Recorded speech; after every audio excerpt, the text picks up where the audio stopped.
Good evening, ladies and gentlemen. It might be good morning or afternoon, depending on where in the world you're joining us from. My name is Chioma Otie, and I'm truly honored to welcome you to this very exciting and impactful event, which is a Blockchain Stakeholders Virtual Conference 2024, also known as the BLOCKSOC 2024, which is organized by the Network of Blockchain Solutions Advocates Association, NOBSAA.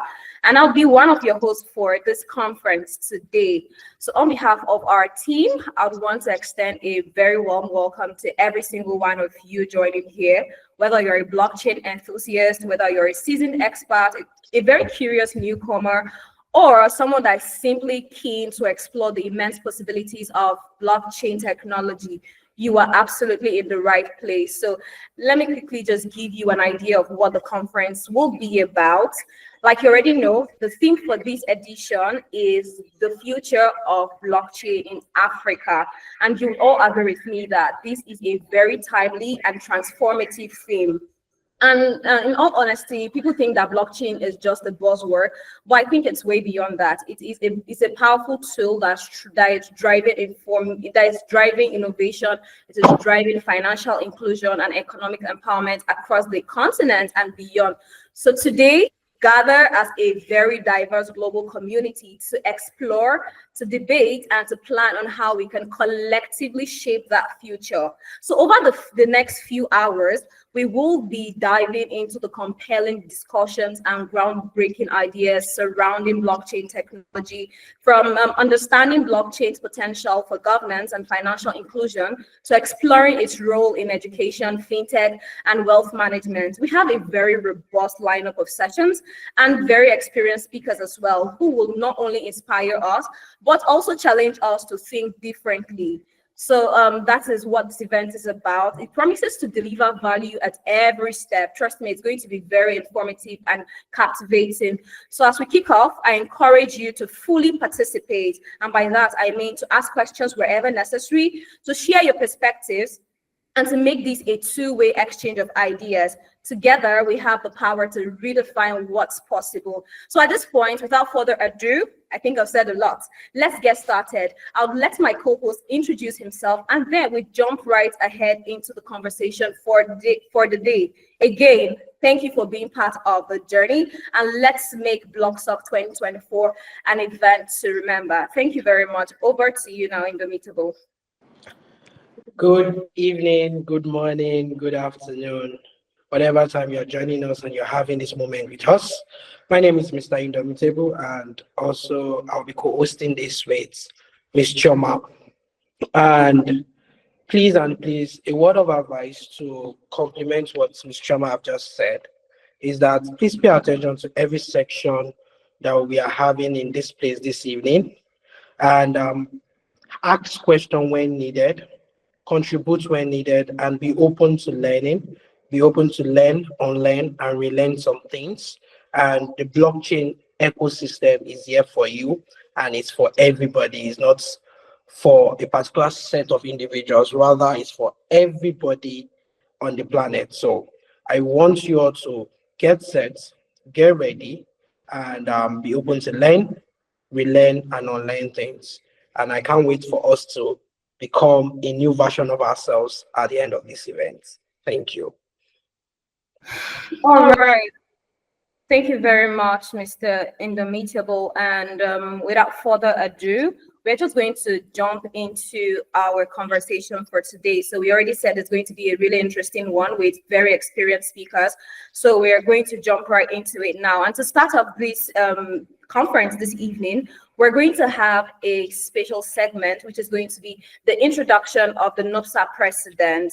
We're going to be NOBSAA, well, you already know, it's a network of blockchain solution advocates association. And I'm talking about none other than Mr. Onyedikachi John. He's going to be giving us an introductory speech, and also he's going to be talking about empowering the next generation of blockchain leaders. So ladies and gentlemen, without any disturbance, I would like that we use some virtual claps to welcome Mr. Onyedikachi John as he starts his speech. Thank you very much. You're welcome, Mr. Onyedikachi John. Thank you so much, Ms. Choma. distinguished guests, esteemed members of the Network of Blockchain Solution Advocate Association, ladies and gentlemen, good evening. My name is Onyedikachi John. Today, I am deeply honored and humbled to stand before you as the inaugural president of the Network of Blockchain Solution Advocate Association. This moment is not just assuming a leadership position, it's about a shared responsibility to chart a bold new course for the innovation, empowerment, and transformation in our society. When I look around this room, I see not just pioneers in the field of blockchain, but also dreamers, doers, and believers in the powers of technology to solve real-world problems. Together, we have the unique opportunity to reshape how our society interacts, transacts, and thrives, ensuring no one is left behind in this era of digital advancement. A vision rooted in our shared realities, blockchain is not just a buzzword, it's a solution that addresses some of our deepest societal challenges, from the farmer in Nasarawa or in India trying to get a fair price for their produce, to the student in Lagos or in America or London searching for a better access to global education, to the small business owner in Aba or the small business owner in China battling inefficiencies in supply chains. Blockchain has the potential to create a transparency, efficiency, and trust. We are at a critical juncture where technology must meet humanity, where innovation must align with inclusion.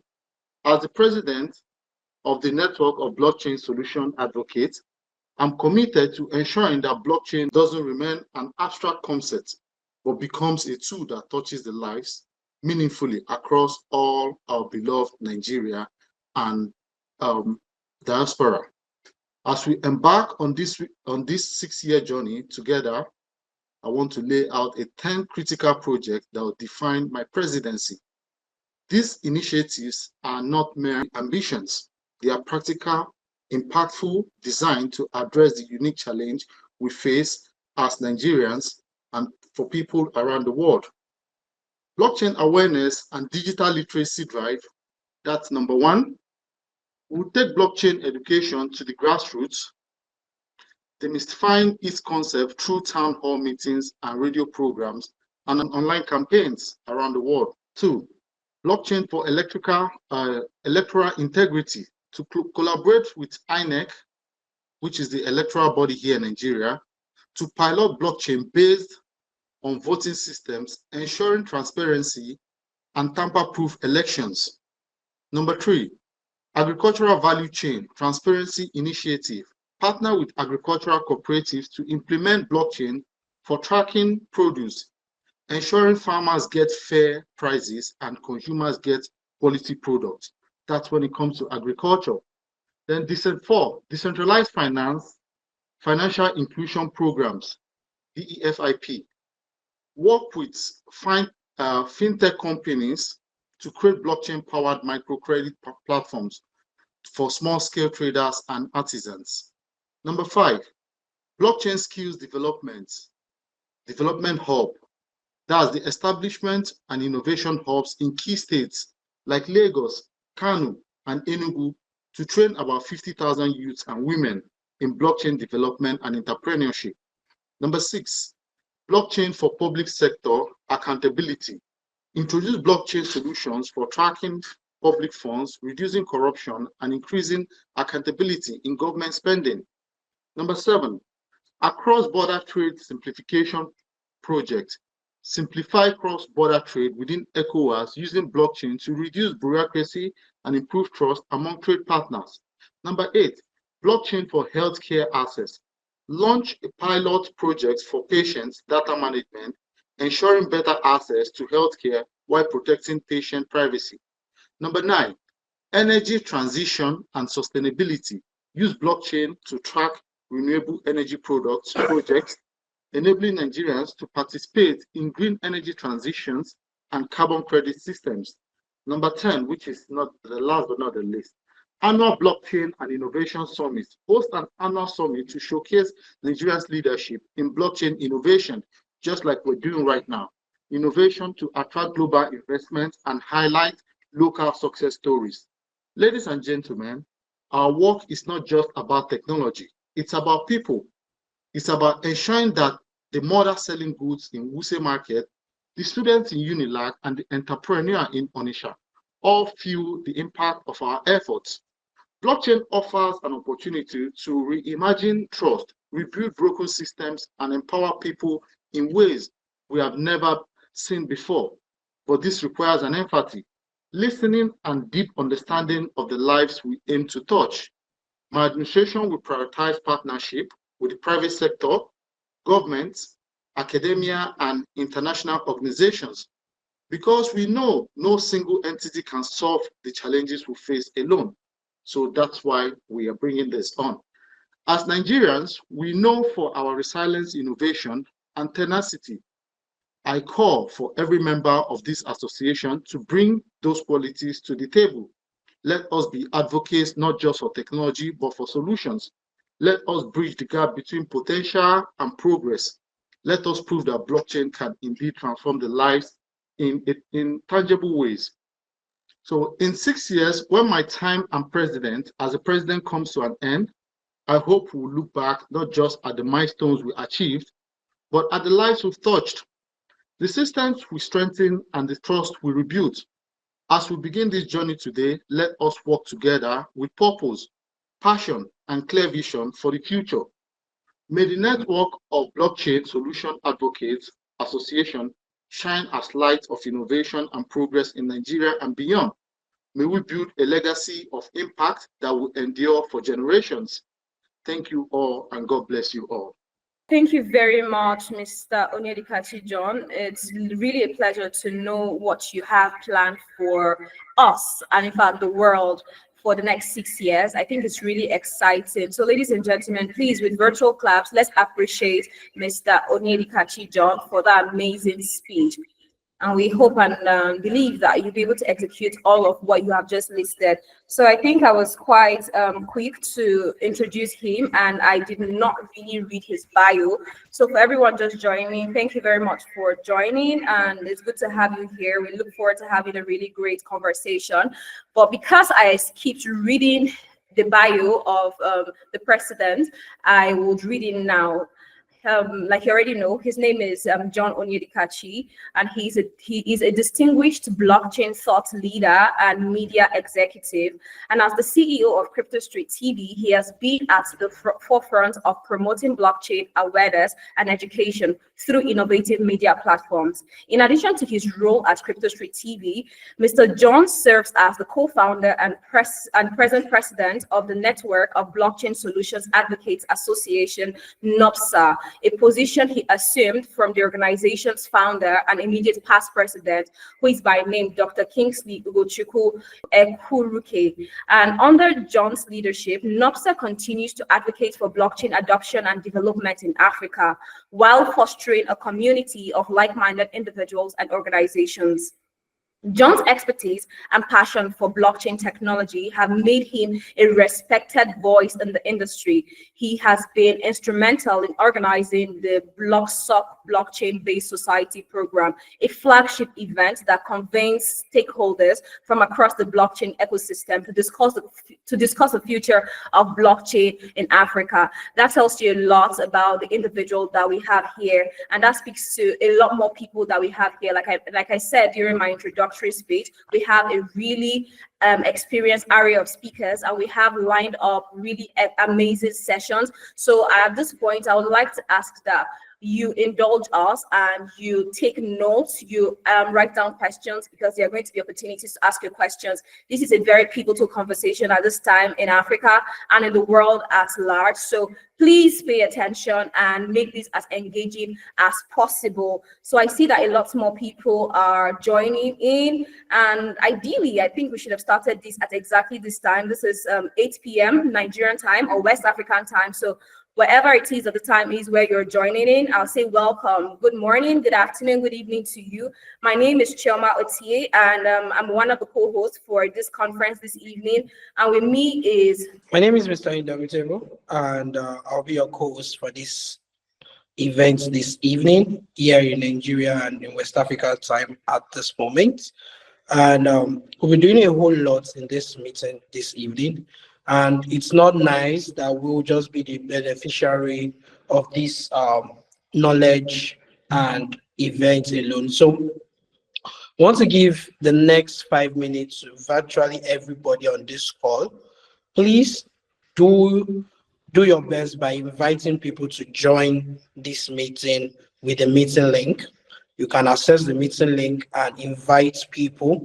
You can post on your WhatsApp, you can post on your X, you can tweet about it and let people know this event is holding now and it promises to be impactful, and everyone will be benefiting from it in one way or the other. So please, we'll be giving ourselves the next few minutes for us to do these tasks. This is just a simple task. Invite 1 or 2 people to join us in this meeting.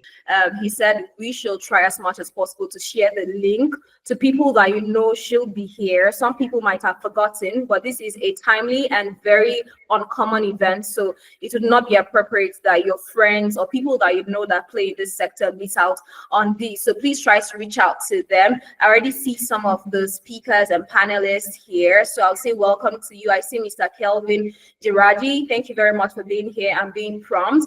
I see I saw, yes, one Zao.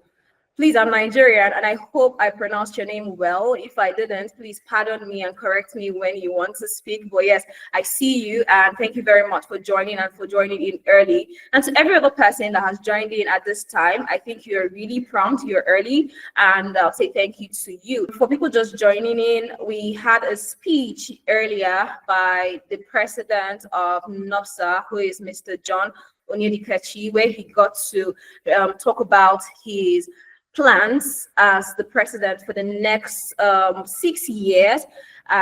Yes, he said, and he talked about empowering the next generation of blockchain leaders. It was really a very insightful one. So yes, the event has started and we are going to be moving on now. I see that Mr. Lucky has joined this call, Mr. Lucky Uwakwe. So we'll say welcome to you. You're welcome. It's good to have you here. So now we're supposed to take a welcome speech from NITDA. And like you know, if you're in Nigeria, you know what NITDA is. And of course, if you saw the flyer of this event, you know that this is not an event that was organized by NOBSAA alone. It was done in collaboration with quite a number of other events and other organizations rather, so it's a partnership. So for people that do not know what NITDA stands for, it's a Nigerian agency that stands for National Information Technology Development Agency, NITDA, and it is more or less like our information technology spearheading organization in Nigeria. So we are meant to have a speech, a welcome speech from them. I don't know if any representative from NITDA is here. We would like to have that now before. Okay, I'm being informed that Mr. Lucky is a representative from NITDA. So without any more ado, I'd like to make welcome Mr. Lucky Uwakwe. But before he comes up, I would quickly like to read his profile so that we have an idea of who is speaking to us. So Mr. Lucky Uwakwe is a visionary leader and a prominent figure in Nigeria's blockchain ecosystem. As the chairman of the Blockchain Industry Coordinating Committee of Nigeria, BICCON, he plays a pivotal role in coordinating and promoting the development of blockchain technology in Nigeria. Under his leadership at BICCON, become a leading advocate for blockchain adoption and development in Nigeria, fostering collaboration among stakeholders, introducing government agencies, private sector organizations, and academia. Lucky's expertise and passion for blockchain technology have made him a respected voice in the industry. He's a frequent speaker at blockchain conferences and events, sharing his insights on the potential of blockchain to drive economic growth and development in Nigeria. So with virtual claps, as always, please make welcome Mr. Lucky Uwakwe. So please, if you can hear me, please react on the comment box. Yes. So as you can hear me, please, you can just type in the country you're joining us from. If you're joining from Nigeria, please add the city you're joining us from. If you're joining from Ghana, please add the city you're joining us from. Let's just get to know who is on this call and where you're joining us from. It's something beautiful for us to know. Okay. Aaron is from Nigeria. Okay. Okay, we have Abishaku from Nigeria. We have Yusuf from Nigeria. We have David from Lagos, Nigeria. We have Favor from Abuja. We have Wisdom from Nigeria. We have Taiwo from Abuja. Good, good, good. Oh, we have someone from India. Good. I'm sorry, I can't pronounce that name. We have John from UAE. Beautiful. Okay, someone's from New York, USA. We have someone from Nigeria. Federal capital of Kaduna. Nice one. Nice one, nice one, nice one. Beautiful. Okay, we have Paul from Nigeria. Good, good, good, good, good, good. This is awesome, awesome.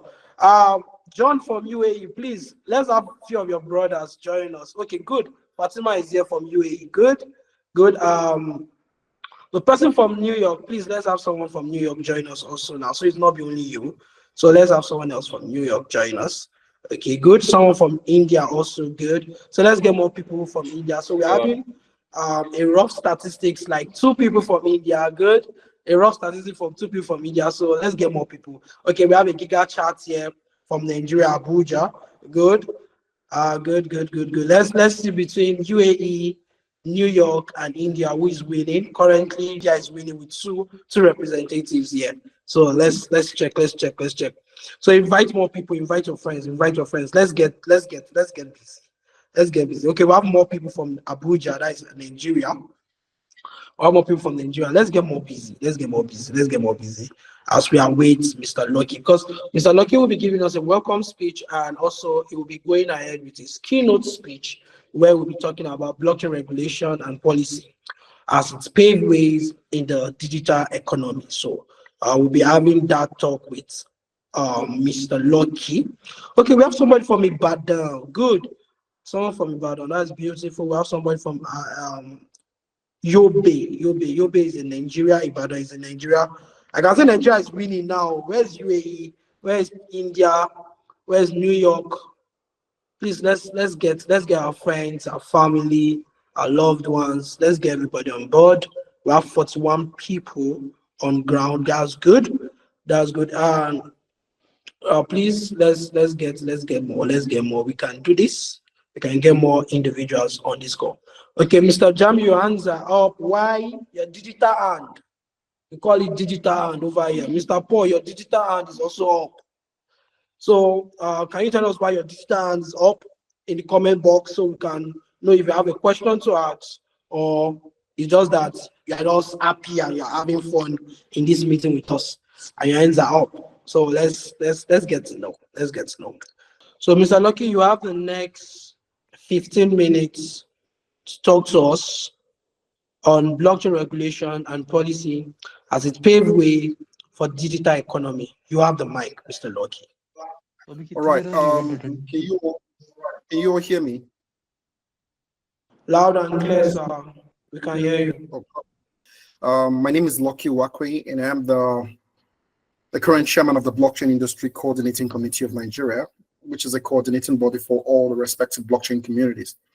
And basically, like I think Choma earlier read my profile. I've been more active within the Nigerian blockchain industry for a very long time now.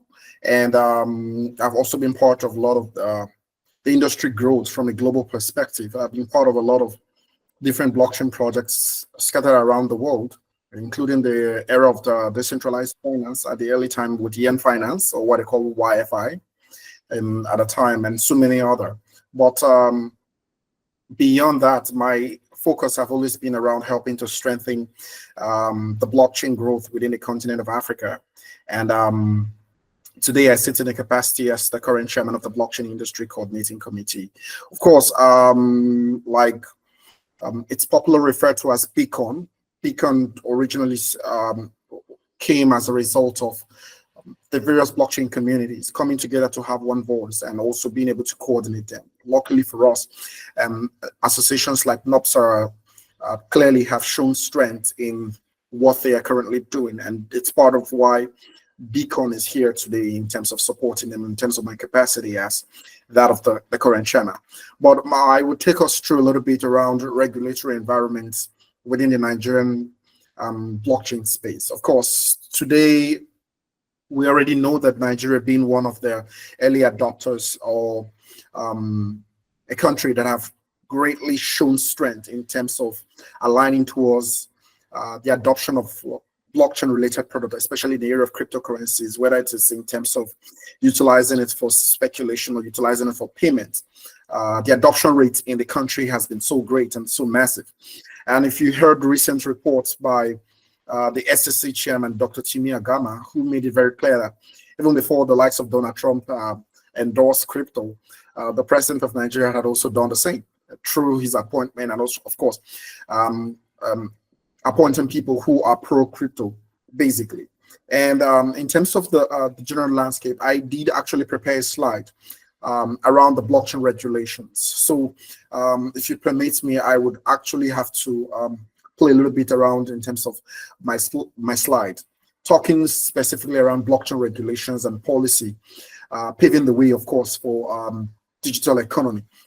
So it's quite imperative to note that every country have their own challenge in terms of policy around promoting or enhancing the use of blockchain technology, whether it's in terms of crypto, whether it's from countries like the United Arab Emirates, who are far ahead of so many other countries in terms of regulations, or whether it's in the likes of places like Japan that have been one of the early people who approved the ETFs, and so many other blockchain exchanges have thrived there.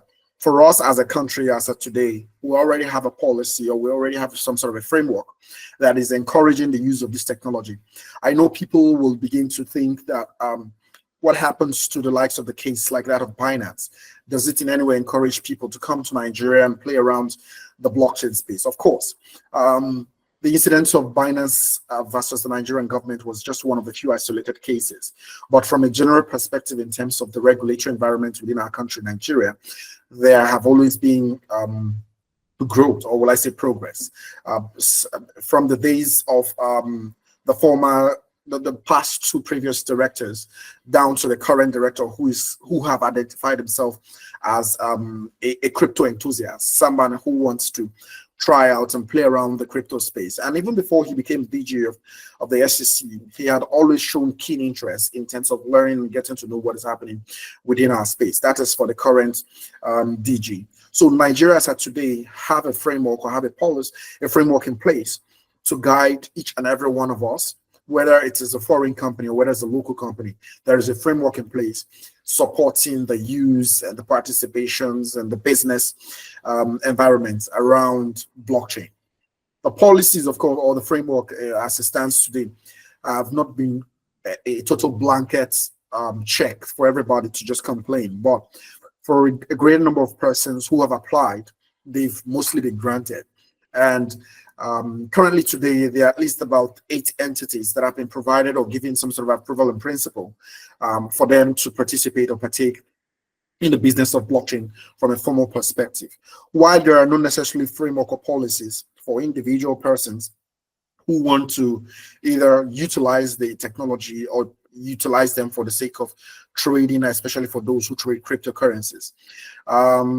There is no limitations to if I as a person want to purchase crypto from the already existing or approved platform. There is no limitation regarding that. But of course, like we already know, blockchain, of course, is reshaping the industries, offering a lot of unprecedented level of transparencies, efficiencies, and decentralization. The regulatory framework for us in Nigeria is still evolving. I would rather want to see it is still evolving than to say that we're already there.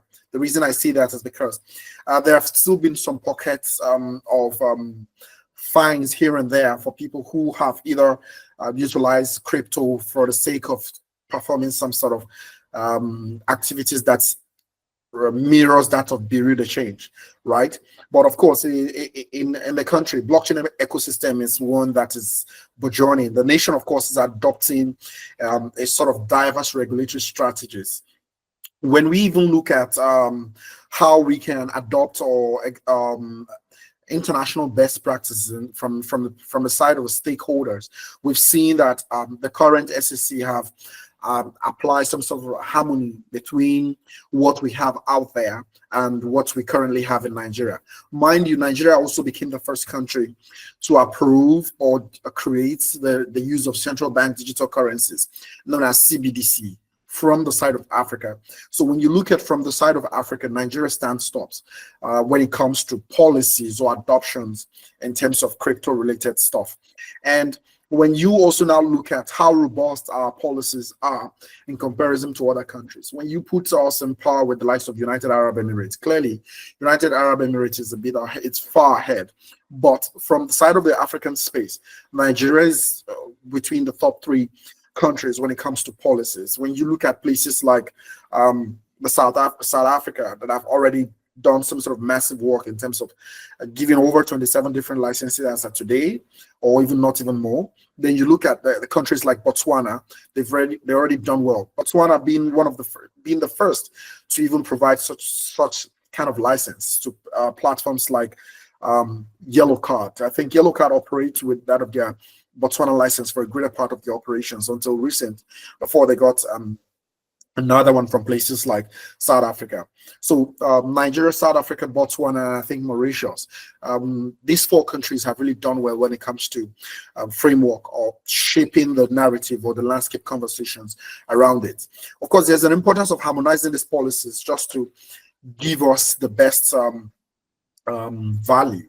If you look at facilitating cross-border transactions, the regulations have made it very clear, or the framework have made it very clear in terms of current platforms like, Quidax, Busha. These are some exchanges that have gotten a lot of the policy or the approval from the SEC as of today, from the place of approval in principle, as it's called, EIP or AIRP, approval in principle.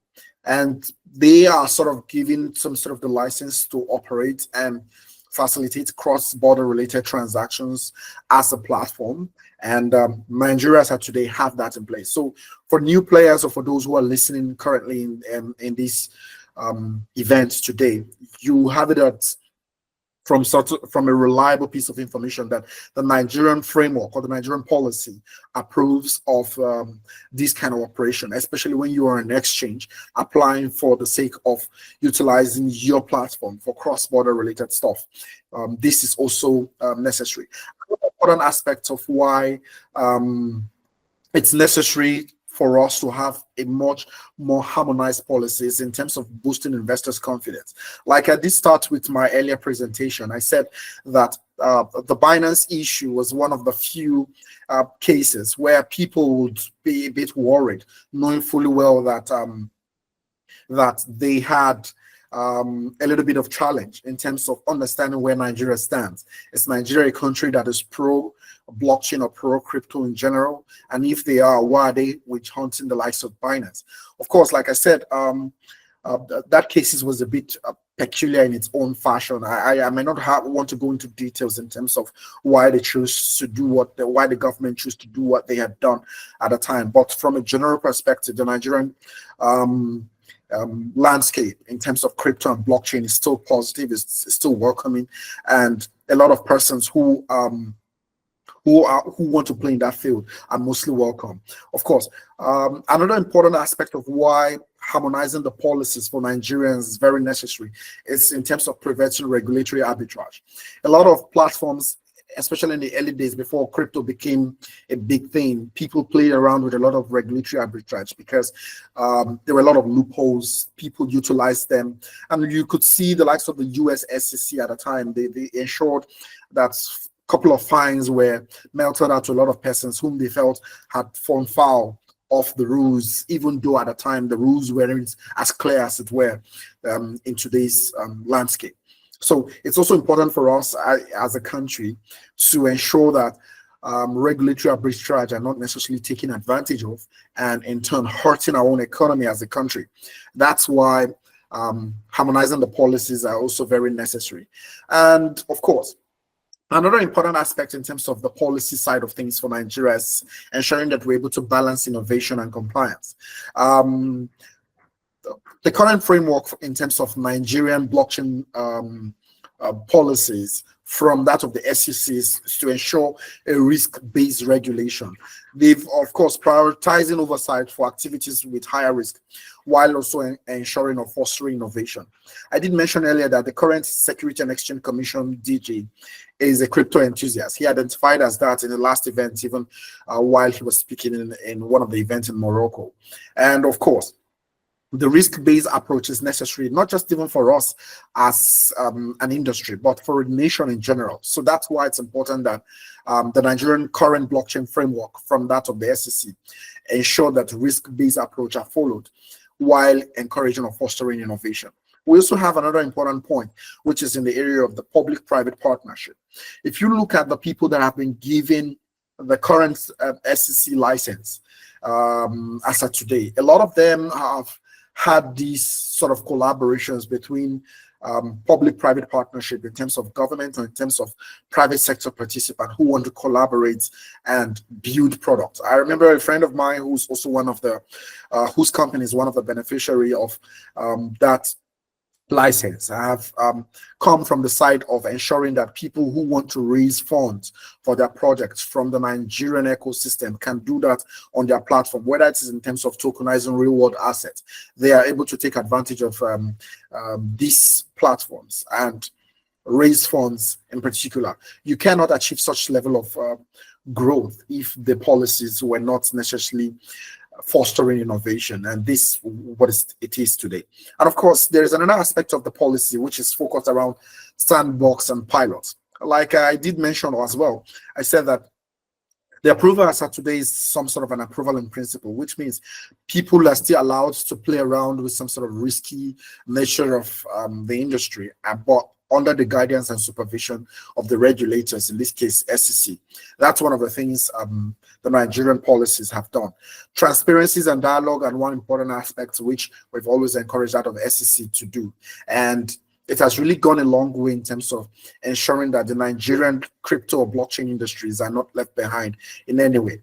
If you look at the recent reports from Chainalysis, they had ranked Nigeria and South Africa a bit far ahead in terms of other countries within the continent. And that is as a result of the work so many blockchain bodies and so many blockchain associations have been doing on ground. And of course, the friendly nature of the current SEC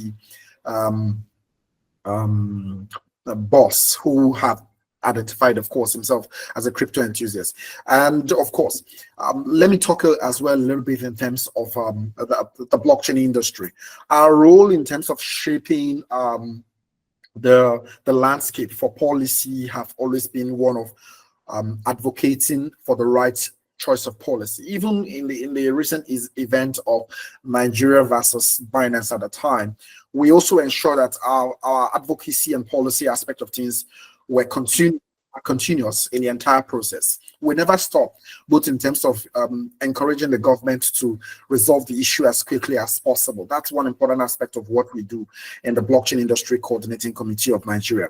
Of course, in terms of capacity building, recent events that we had attended in places like in some of the states in Nigeria, like Taraba, Jos, and so many other places like that, we ensure that capacity building with any private sector player who want to gain some sort of an inroad into the countries, Beacon as the body is always ready, or as a coordinating body is always ready to support in that capacity as well. Of course, respective associations in the body of Beacon have always been at the forefront of ensuring that they drive more of this growth than even Beacon ourselves, because our role has always been in terms of coordinating things than in terms of leading that charge per se.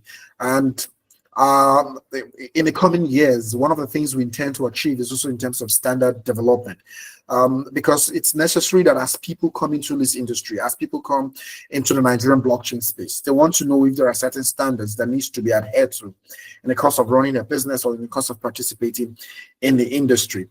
That's one of the things I think Beacon as a body would also encourage the likes of the SEC to do, so that the standards are very clear. You don't necessarily have to seek some sort of an advice from a respective blockchain community before you understand the standard that is being operated within the Nigerian space. These are some of the things we intend to do. And of course, community engagement, which is at a key or core of what and for as at today. These are the some of the highlights in terms of what we do in the area of policies for the country. So if I would use this last point to summarize a little bit of what I've been saying so far in terms of the policy side of things. The Nigerian blockchain regulation, of course, play a very important role in terms of unlocking the digital economy of the country. It harmonizes policies to foster innovation. As it stands today, the Nigerian blockchain space have been able to build trust in the sense that the current or the apex regulatory body for something that relates to our industry is SEC, and the current DG of SEC is one that have identified himself as a blockchain or crypto enthusiast. These current situations of the leadership of SEC have ensured that there is some sort of trust in the Nigerian space. Another key point is the fact that Nigeria as at today have a very, very strong framework or policies that encourage people to come and participate and partake in the industry. So for anybody who wants to build their blockchain business in Nigeria, there's a framework that encourages that. For anybody who want to participate in running their business locally as a Nigerian, there's a framework that supports or encourages that. And of course, enabling some sort of cross-border collaborations. As it stands today, a lot of the businesses that are operating in Nigeria also have a sister operation in places like South Africa. This framework ensures that people who want to play cross-border or outside the space of Nigeria, even though utilizing the Nigerian sort of license, can still be able to do that because of the collaborative approach between them. As it stands as well today, there is a balanced approach in terms of compliance and ensuring sustainable technological growth. While this might not necessarily be the final point of where we want to be as an industry, my emphasis is just to tell you that Nigeria have grown from a country that was not necessarily seen as a nation that is focused on the growth of blockchain to one that is now encouraging that at the end of the day. So these are the key points in terms of today's policies. While we still have some sort of a challenge, especially in terms of, let's say, people's varying different experience of individuals who must have encountered police sort of brutality or police harassing them as a result of being a crypto player. But from the general overview of things, the policies are quite right and the policies are quite progressive as of today. So thank you, and this is my take in terms of discussing a little bit around the Nigerian blockchain policies. Thank you. Okay, thank you so much, Mr. Lucky. Thank you for sharing your thoughts, and thank you for telling us about the regulations and the policies in the blockchain ecosystem as it paves ways in our digital economy. And for me personally, I feel all those scenarios in the Binance case with Nigeria and all is more or less like publicity to me. I felt it served as publicity about blockchain itself and cryptocurrency. Earlier today, I was in an event and I was trying to get people to understand the difference between blockchain and cryptocurrency. It's two different things. It's two different things. I will tell them that blockchain is on its own, is the skeleton, while cryptocurrency is a use case of blockchain in the finance sector of the world. So I feel when this understanding is being shared across board and we know what we are doing, then some policies and some regulations will be very, very good to foster growth and ensure that the economy is growing digitally. Thank you so much, Mr. Lucky, for sharing your thoughts. We're very grateful for your time.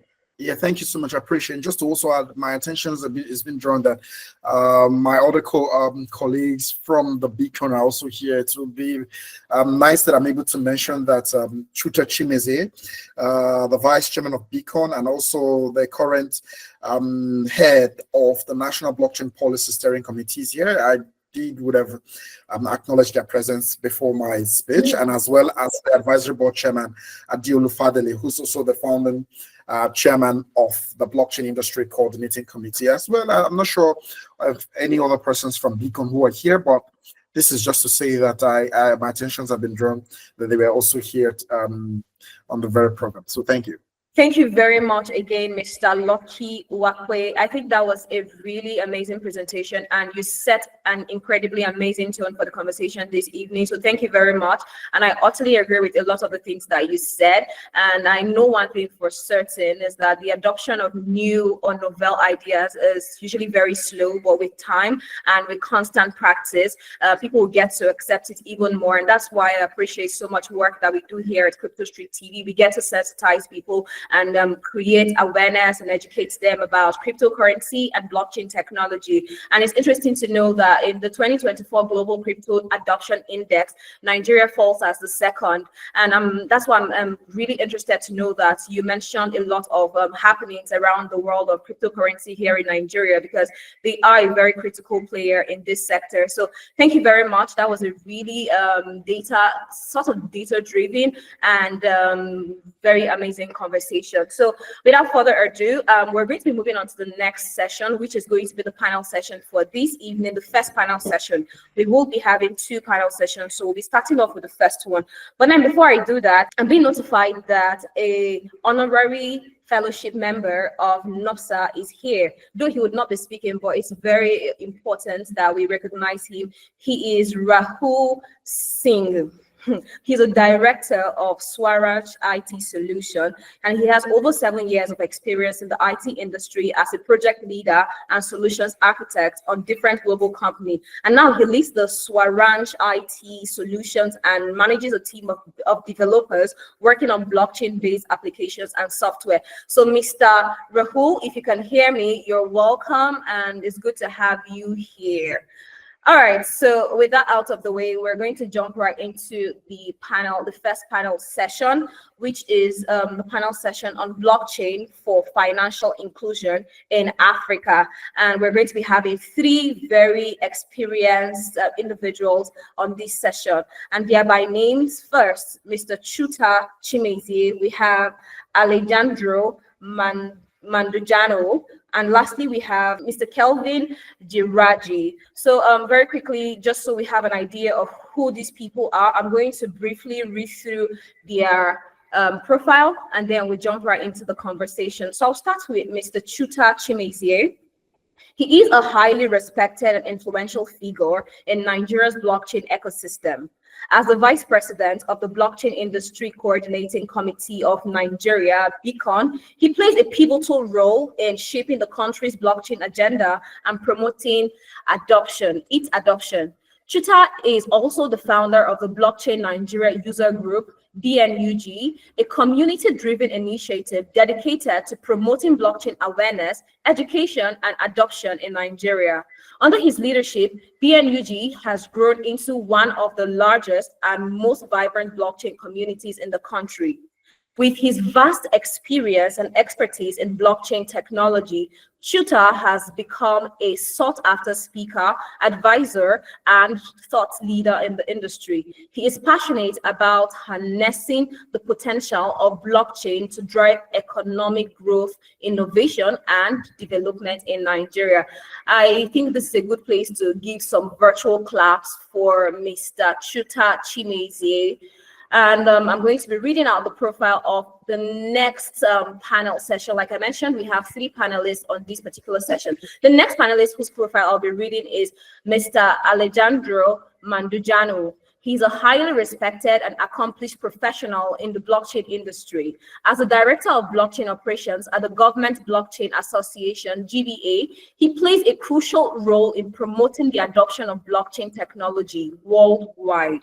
Alejandro's leadership expertise spans multiple regions, including Ibero-America, where he serves as a director of the GBA Ibero-America region. His vision and strategic guidance have been instrumental in driving the growth of blockchain ecosystems in these regions. And as the CEO of Highline Technologies, Alejandro has also demonstrated his ability to drive innovation and entrepreneurship in the blockchain space. His company has been at the forefront of developing cutting-edge blockchain solutions for various industries. Alejandro's extensive network and experience makes him a valuable asset to the blockchain community. We are honored to have him participate in the BLOCKSOC blockchain-based society program today, where he will be sharing his insights and expertise on the future of blockchain technology. Again, I would like you to recognize and appreciate Mr. Alejandro by giving him some virtual claps. And lastly, on this panel session is Mr. Kelvin Jeraji, and very quickly, I will be reading his profile. Mr. Kelvin Jeraji is a visionary entrepreneur, an author, and a thought leader in the emerging technology space. As a founder and CEO of Tembekaswa Incorporated, he has been at the forefront of driving innovation and adoption of Web3, AI, and other emerging technologies in Africa. With his vast experience in Web3, AI, and related technologies, Kevin has established himself as a leading voice in the African emerging technologies ecosystem. His book, The Fundamentals of Web3 and AI, a beginner's handbook on emerging technologies in Africa, has become a seminal resource for individuals and organizations seeking to understand and leverage these technologies. Kevin's leadership has been instrumental in promoting awareness, education, and adoption of emerging technologies in Africa. His dedication to empowering the next generation of innovators and entrepreneurs has inspired a new wave of startups, innovators, and change makers. Without being said, Yvonne, you can already tell that the kind and caliber of people that we have on this panel session are really experienced and people with very in-depth knowledge about blockchain technology and cryptocurrency. So without further ado, I'm going to hand it over to the amazing and phenomenal Mr. Indomitable, who is also experienced about blockchain technology and cryptocurrency. He's going to be pushing this conversation forward on this particular session. Ladies and gentlemen, please make welcome Mr. Indomitable as he anchors and moderates this session. Thank you very much. Mr. Indomitable, over to you. I'm very happy to moderate the first panel section for this event. The format at which we'll be driving on this panel section is each panelist has 5 minutes to just discuss about the topic, make a presentation about the topic. Then we have close to 8 to 10 minutes to have a group discussion. Then we give ourselves have the opportunity to get more questions from the audience, and also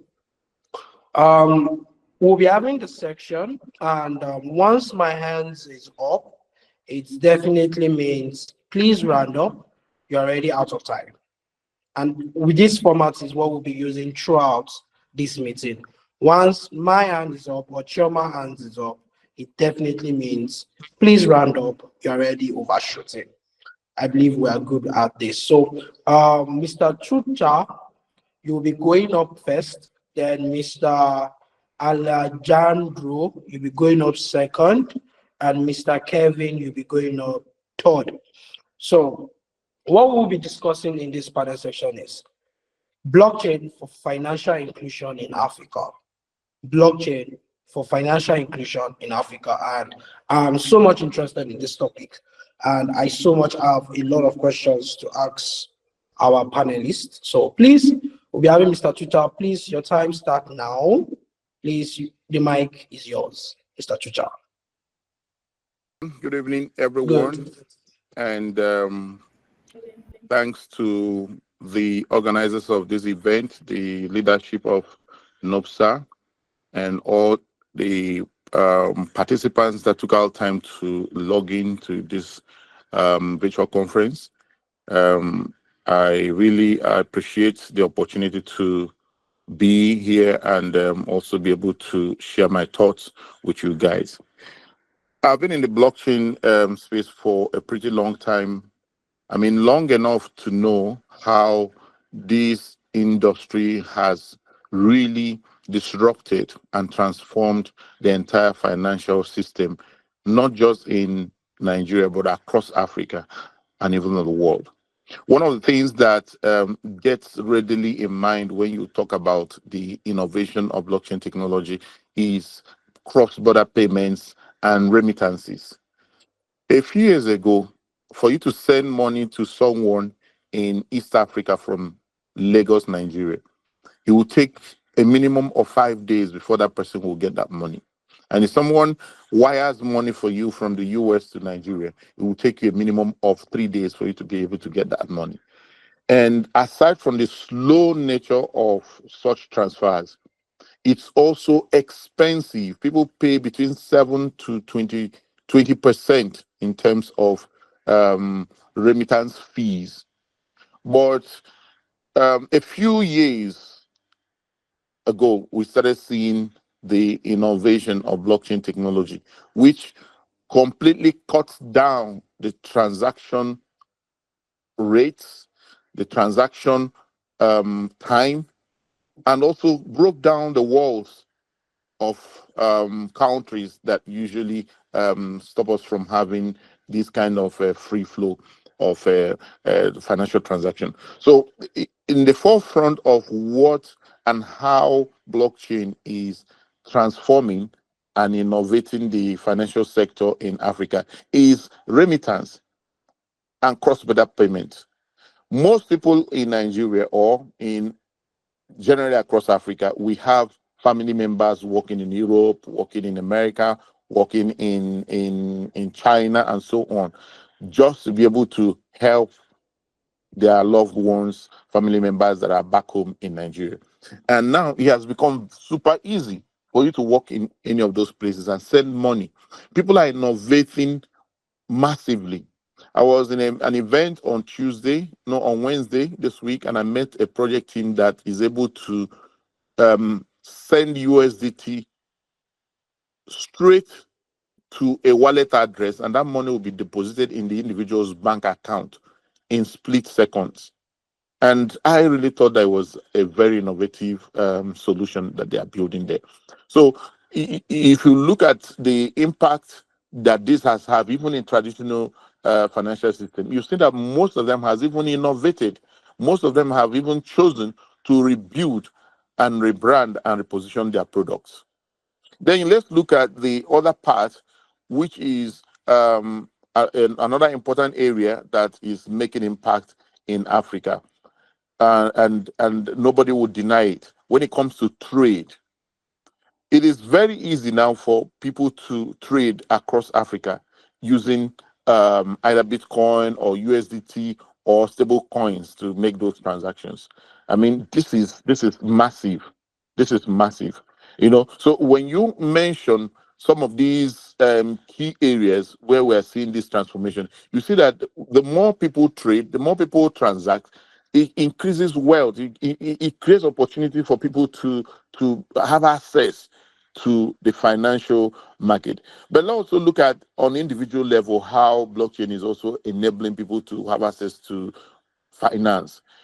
Many of us who are in this call, we are familiar with the concept of decentralized finance, where you are able to create an account, get some digital asset or stable coins into your wallet, and you are able to lend that money or use that money as collateral to even get a loan. I mean, if you look at the country, you'll see that the banks are not designed for poor people. Poor people only carry their money and take it in the bank. And when they need anything like loan, they'll come and start asking them to go and bring the certificate of occupancy of a house that does not exist and all that. So, I mean, these are, it's a real thing now that you could actually have access to finance using blockchain technology. I mean, if it's to lend or is to borrow, the decentralized finance already makes that possible for us. Thank you so much for listening. Mr. Tuta, thank you so much for sharing your knowledge and sharing about blockchain for financial inclusion and using the aspect of DeFi. In short, I have some things cooked out for us to talk about in the DeFi space. So I will be allowing Mr. Alejandro to speak for the next 5 minutes. So Mr. Alejandro, please, you have this mic. Please speak. And please, you have 5 minutes as soon as my digital hands are up. So please, you just help us to round up. Thank you so much. Oh, thank you very much. Mr. Inimitable. I will try to be brief. Thanks for having me. It's an honor being here. Let me tell you that we're very worried about things that being just doing in all the world, and Africa is one of the most important ones. So let me tell you, financial inclusion, communities are really frightened. Everyone is scared because of the scams of what's happening with those guys of the FTX. So nobody wants to be there, not even governments. After the FTX, even governments closed everything that was being done in the crypto industry. So we know that there's something that we need to be done urgently, and that's educate people. We need to educate everyone, from governments to put people to the less attendant of our communities. Because if we don't enable them to know what blockchain is and the benefits, they're going to keep on being scammed by these Web2 companies. So what we have done in GBA is that we are just sick of that. We develop only standards. We don't sell any solution, just we develop standards and best practices to help people understand what blockchain is. We give them the foundations and the framework to develop trusted blockchain solutions. And also, Web3 and blockchain is not about the data decentralization only. We're focusing on decentralization of knowledge. So in time, we will get in our communities the decentralization of wealth. And the only way that we can do that is by educating. And if, for example, I mentioned standards, you know, if you want to buy any standard or the big companies that have standards, you have to invest money, you have to pay. And we say, well, if blockchain is for the people, why do we have to charge? So we design our standards and are free for everyone. I've been talking with Mr. John Lee and Dr. Kinsley to offer them support, to say, this standard, just use them. We can just train you and guide you. And that will give you a means to all the communities to develop their own solutions. So we also say, well, everything is in English. And we have our brothers in other side of the world, like Africa, who speak Spanish, who speak not only English but French and Portuguese. So we started developing for a target of 2.5 billion people standards into English, in Spanish. And also a month ago we started with Portuguese, and in January we will start with French. So we are just aiming to connect all the world and send our standards for free to everyone. That's why we were invited by UN to be part of the Blockchain Assurance and Standardization Working Group in the Internet Governance Forum, which I sent Mr. John Lee and Kingsley an invitation to send to all the communities in Africa to hear our participation next. I believe it's on Monday and Tuesday. So we also start focusing on developing courses for everyone. In English, it's already done. We're just trying to do them in Spanish and in other languages. We're focusing on universities. We make agreements with them, so we can just start educating and certifying the standards the researchers and professors, so that they can enable the university to develop their own blockchain knowledge base and start developing the practice in the schools. So we are encouraging professors and researchers to develop their own projects. And once every semester, we have, like, if we certify 5 researchers, we're going to have 10 projects a year. These projects are just sent to our investors and youth groups, so they can analyze and go for the projects. And if someone wins, it's excellent. But if someone don't, we have the knowledge to just launch them as companies. So we developed with 2 governments, one in Mexico, one in the States, a new way of managing projects for students and researchers. Those are a blockchain cooperative. They're already working in Mexico. The idea is that we can just imagine that we can build a network of cooperatives of students already finished the school. So we were doing so many things, and we would like to help you guys and we can support you wherever you need. And thank you very much. And I think that's my time, right? Yes, that's your time. Thank you so much, Sorry. Alejandro. Thank you so much. You said a whole lot. You said a whole lot about onboarding. That's what I can just circle everything on onboarding. So let's have Mr. Kevin speak before we go into our discussion. Mr. Kevin, please can you speak? Okay, yeah, thank you, Mr. Indomitable. Once again, my name is Kelvin Jiraji. I want to begin by appreciating NOBSAA for putting together this conference or summit, as the case may be. Blockchain for financial inclusion. I would like to begin by saying that the internet is the greatest advantage this generation has over other generation. And the internet is in a very large way connected to financial inclusion. Presently, we have over 2.6 billion people offline, according to ITU, International Telecommunication Union. We have 1.5 billion people unbanked globally. Out of this global unbanked population, we have over 300 million people unbanked in sub-Saharan Africa, which is about 15% of the total unbanked population. Worthy to note is that 70% of this unbanked population are women. Women are the drivers of any economy anywhere in the world, and that is where the financial inclusion is very, very troubling. But today, speaking to this topic, I would like to answer the big question of financial inclusion around accessibility, affordability, and collaboration. So beginning with accessibility, first I would like to look at PDI, the people, data, and infrastructure. At the heart of blockchain is people. And for us to drive leverage blockchain for financial inclusion, first, education is a very, very critical instrument to driving adoption. Education can never be emphasized. Having traversed across Africa, I realized that even while interfacing with policymakers, government, and of course innovators, there's a huge gap. So education is that tool that is going to close that gap. And I think that's the more reason that prompted me to put together a book to address that aspect of accessibility. Again, my advice to innovators is to address accessibility and people. We must build with people as against building for people.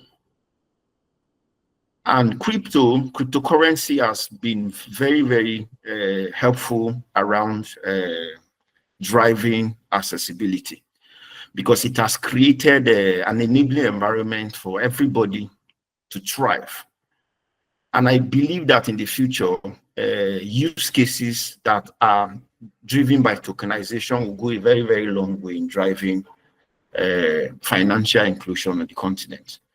Now, looking at data, particularly decentralized data. Data is one aspect that is very, very critical in financial inclusion, particularly blockchain. Everything thrives on data. So one of the aspects of financial inclusion that I want us to highlight is in our conversations or interactions every day. Data is very, very critical. How many people are on this call? How many female, how many male, where are we joining from? Those are data that will eventually drive whatever we are building, or that are very, very critical in driving financial inclusion. Next is the infrastructure. We need digital public infrastructure that are equitable, infrastructure that gives everybody an enabling environment to thrive within the Web3 space. And then one of the public infrastructure that I'm a very big advocate today, it's especially driving internet connectivity, is around satellites. And that is why I'm very glad that Starlink is making a very good inroad into Africa. And then finally, around accessibility is a digital inclusive government. We need a government that is inclusive, that is digitally inclusive, government that will leverage apps, websites to digital transformation to transform both policies and its ways of running government. Digital inclusive government is very, very critical in driving financial inclusion, leveraging blockchain. Next is affordability. You realize that today, one, internet penetration is very, very low, particularly in Africa. And then data is very, very expensive. And government is the primary driver of affordability, particularly in areas like Africa, whereby we have very peculiar settings where we have hinterlands where infrastructures are very, very far-fetched.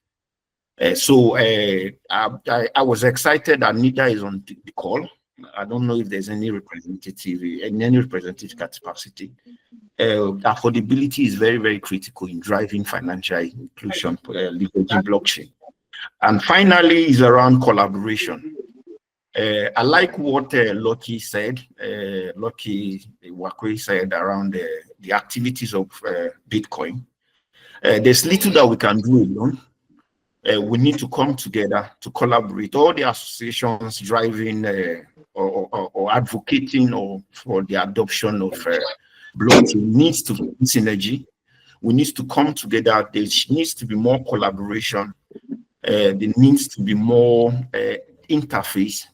I'm a very big fan of Chuta. Chuta in the past 3 years that I've actually paid attention to him. I realize that he has been doing a lot to really bring stakeholders together. And that's the more reason why I'm excited to be part of NOBSAA, to look at how do we collaborate, both locally and of course internationally. Thank you. Yes, sir. Thank you so much, Mr. Kevin.